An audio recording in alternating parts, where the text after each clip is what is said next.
Welcome to NAIS Member Voices. I'm Scott Donaldson, Member Engagement Director at the National Association of Independent Schools. This is the final episode of our mini-series celebrating 100 episodes of the podcast. Each week, we've shared a short compilation of responses to key questions from our most listened to episodes. If you've missed the first 4 episodes in this mini-series, don't forget to listen when you're done with this one.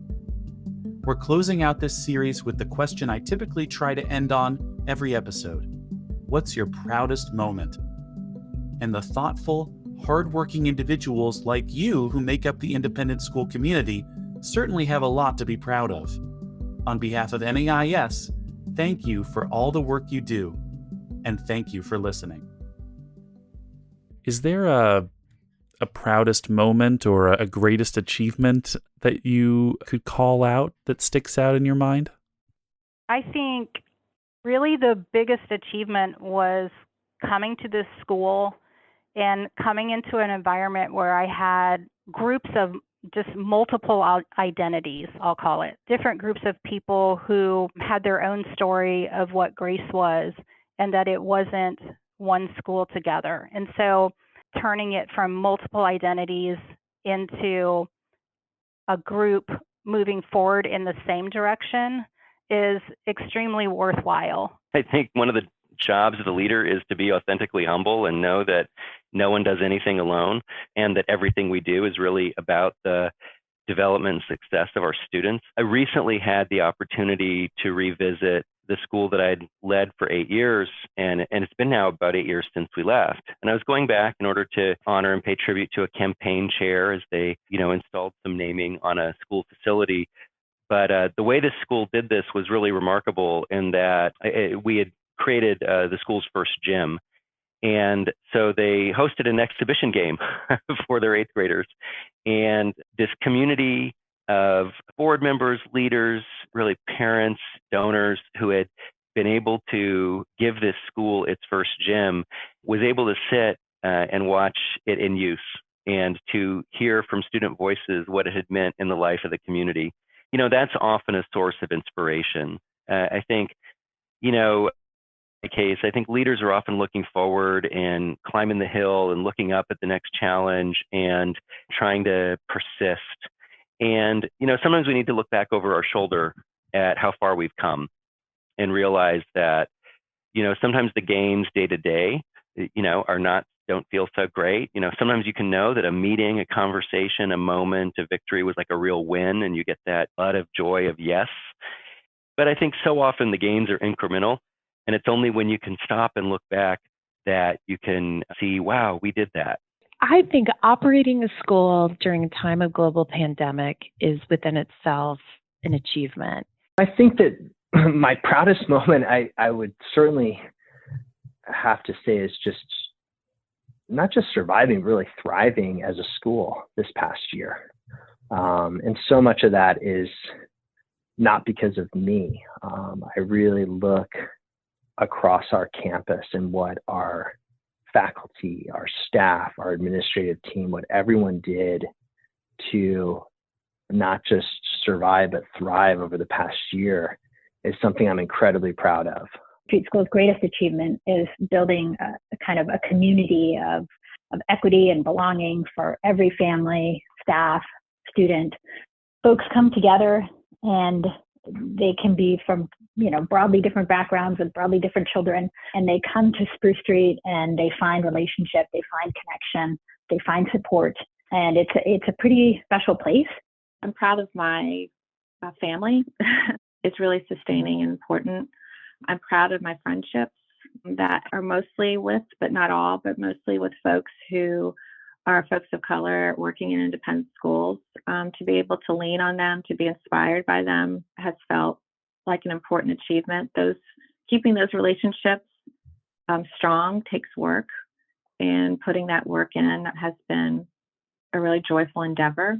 Well, I'm so proud of my family, my wife, and my friends. I guess that I'm most proud that I've had the luck to be around so many great people. And it's nothing that I really did, but maybe other people did it for me and I didn't know it. I guess I'm proud to have some good friends, mentors, colleagues, and family members who take care of me. So I must have done something to be around such great people.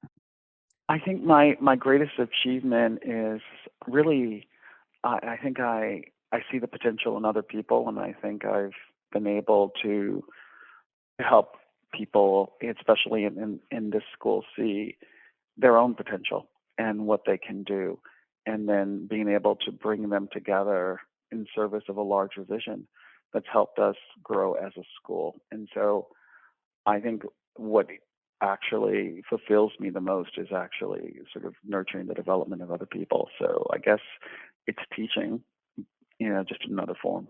Well, I'd say in some ways, it's kind of an annual moment, right? Watching our kids graduate.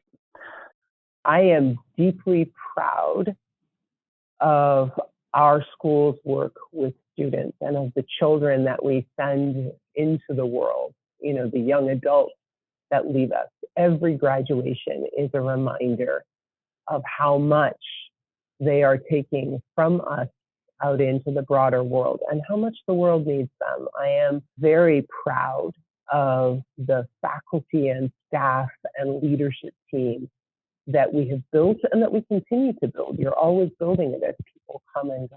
But the team of the most expert, most talented, most committed people that I've ever been privileged to work with, I'm very proud of them and proud of our school for being able to recruit them and to engage them in this work. I'm extremely proud of my board. They are the most interesting people I know. And they are putting together a really powerful strategy to lead our school forward. And I feel confident that we are equipping ourselves to meet whatever's coming. There are lots of initiatives and projects and particular things, and those are important, but we are stewards of a culture as leaders. That is the deepest work we do. We work on a culture, we work in a culture, we work on behalf of a culture. And so I am just super proud to be part of the culture of this extraordinary school. Thanks again for listening to NAIS Member Voices. This season, we'll be focusing on leading through change, what today's school leaders are doing differently. The season will include practical advice and examples from school leaders who are innovating, adapting, and thriving, with a special emphasis on the diversity of independent schools and their shared values. I hope you'll join us. As always, you can find some related NAIS resources and more information from all of our past and upcoming episodes by visiting nais.org/membervoices. Please be sure to subscribe to Member Voices wherever you get your podcasts so that you don't miss an episode. And go back and listen to previous episodes you might have missed. Finally, if you have feedback for us, please leave us a review on your favorite podcast platform to let us know how we're doing. You can always send us your thoughts and suggestions on what you'd like to hear on a future podcast by emailing membership@nais.org.